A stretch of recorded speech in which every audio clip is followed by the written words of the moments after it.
1990년대에 초등학생과 중학 시절을 보내며 지금도 납득이 안 되고 익숙하지 않은 것이 하나 있습니다. 그것은 바로 뇌물입니다. 뇌물?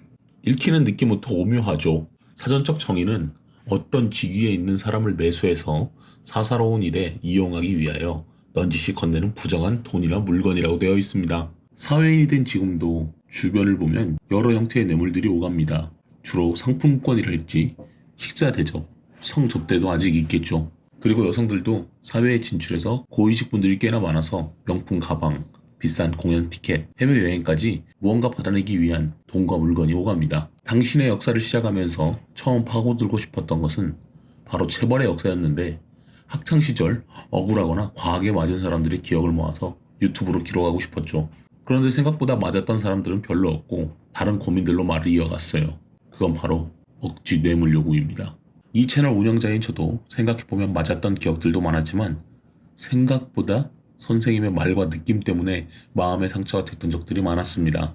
그 중 몇 가지 기억을 꺼내보자면 초등학교 4학년 시절에 박모 선생님이 있었는데요. 그 선생님은 목캔디를 유독 좋아하셨어요. TMI로 분석하자면 그때 당시에는 분필을 썼기 때문에 분필가루가 호흡기로 많이 흡입됐기 때문에 목의 칼칼함을 자주 느끼셨던 것 같습니다. 기관지가 약했을 수도 있고 쉬는 시간마다 뛰어노는 망나니 같은 남학생들 때문에 먼지가 휘날려서 그런 걸 수도 있습니다. 중요한 것은 이게 아니죠. 이 선생님이 목캔디에 대한 갈증을 한두 번 호소하니 그때 당시 반장이나 나름 예쁨을 받고 싶었던 친구들이 목캔디를 사다 갖추곤 했었죠. 그때 당시 목캔디 상당히 비싼 캔디였습니다. 작은 각도 있었지만 통에 있는 것을 가져오는 친구들도 있었죠. 그럼 그날은 그 친구에게 모든 관심과 발표시키는 것이 집중되어집니다. 한창 관심 받고 싶고 사랑받아야 하는 친구들은 질투와 또 다른 경쟁으로 변모되곤 했죠. 제가 워낙 가난한 사람들이 모여 살던 곳 출신이라서 그마저도 받치지 못하는 친구들이 많았지만 결론적으로 우연이든 필연이든 목캔디는 비정기적으로 누군가에게서 누군가로 늘 가져다 바쳐지곤 했습니다. 그리고 그날은 그 캔디를 건넨 아이의 하루가 되는 거였죠. 그때는 뭔가를 주고받는 것이라 생각했는데 선생님은 그러면 안 되는 거였습니다. 저는 이상할 정도로 기억력이 좋았고 이것을 기억하는 친구들이 없어서 안타까울 뿐이네요.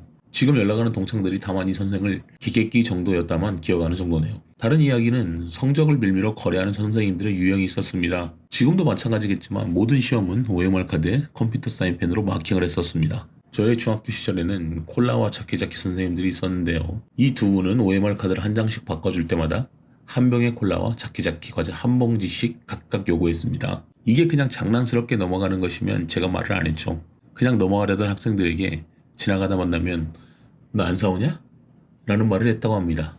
저희 반 친구 중에 한 명은 자키자키 선생님한테 걸렸는데 결국 한 봉지로 정리했다고. 그때 당시에 학생 용돈이 많아야 얼마나 됐겠습니까? 선생님인 것을 넘어서 급여까지 받고 있는 어른이 해야 할 행동으로는 옳지 않았던 것 같습니다. 인터뷰를 진행해보던 한 동생은 고등학교 시절에 정철의 관동별곡을 서술형으로 작성해서 한 단어를 틀릴 때마다 초코파이를 한 개씩 사오라고 요구했다고 하네요. 자료를 보여드리자면 과거 한글의 형태지만 지금 보면 미쳐버릴 지경이죠. 차라리 저 어릴 적에 유행했던 귀현이소를 외워 쓰는 것이 더 빠를 것 같네요. 아무튼 이 동생네 학교도 많은 피해자들이 발생했다고 하는데 한 학생이 초코파이를 4박스를 사다 바친 경우도 있었다고 합니다. 여러분 요즘 초코파이 싸게 사도 200원 정도 하지 않나요? 이게 한 박스에 12개가 들어있었고 거의 만원 정도의 소비를 했다는 이야기인데 애들이 PC방에서 즐겁게 놀고 맛있는 거 사 먹으면서 스트레스 풀 수 있는 돈이 아닐까요? 더구나 자기가 번 것보다 다 부모님의 돈일 텐데 정말 너무한 것 같네요. 동생 증언에 따르면 오답의 대가로 바쳐진 초코파이 절반 정도는 그래도 나눠서 먹었다고 합니다.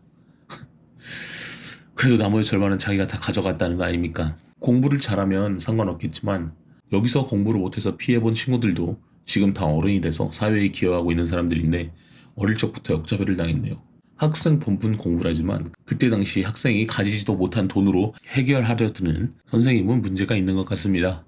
이 외에도 친구 중에는 선생님이라는 신분으로 학부모님을 압박하는 경우도 있었습니다. 고장난 개인 라디오를 고쳐오라고 손에 쥐어보내면 이건 부모님에게 고치든 돈을 줘서 고쳐오라는 거 아닙니까? 교실 내 공용 물건도 아니고 개인 물건을 말이죠. 그리고 선생님은 야유회 가는데 맥주나 안주거리를 사오라고 했답니다.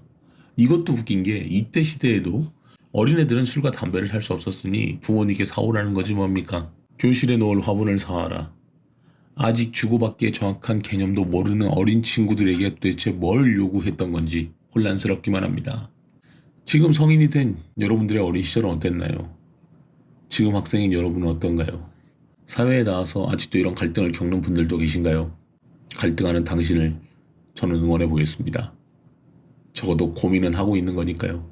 익숙한 뇌물이 만들어낸 과거와 현실은 바로 불공평입니다.